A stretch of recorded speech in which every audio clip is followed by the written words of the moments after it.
Dalam Perang Seribu Hari, rakyat Israel, para askar, menunjukkan kepada seluruh dunia kebijaksanaan dan daya usaha yang menakjubkan yang akan dikenang sepanjang zaman. Kepimpinan telah gagal. Perpecahan yang dibawa oleh Perdana Menteri Netanyahu berterusan sehingga 7 Oktober dan peperangan dengan Iran.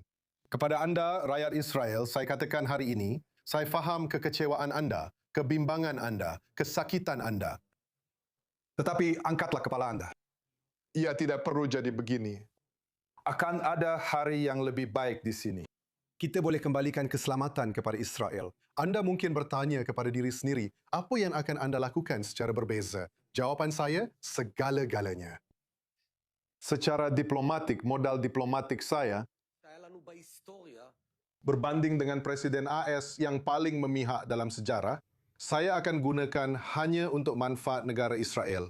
Anda sebagai rakyat, kerana saya hanya berkhidmat untuk anda secara ketenteraan.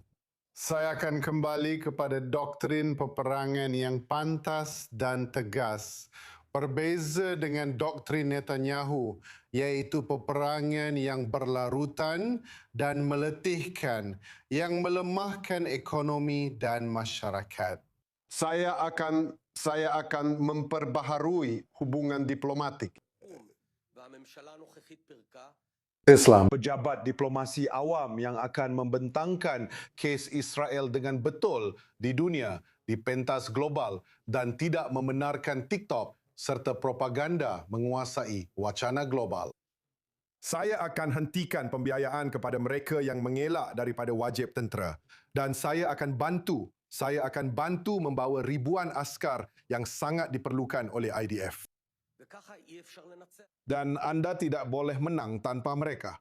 Dan menentang paksi kejahatan Iran, saya akan kembali kepada doktrin Sodom Kurita yang kami mulakan dalam kerajaan di bawah kepimpinan saya. Di satu pihak, untuk menghalang Iran daripada memperoleh senjata nuklear dan di pihak lain, untuk membawa kepada kejatuhan rejim Iran melalui alat ketenteraan, diplomatik dan ekonomi.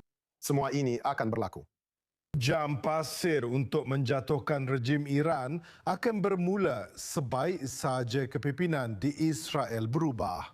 Kepimpinan yang bertanggungjawab, yang akan mengembalikan keselamatan kepada Israel, yang akan menjaga anda, rakyat Israel, dengan sepenuh hati.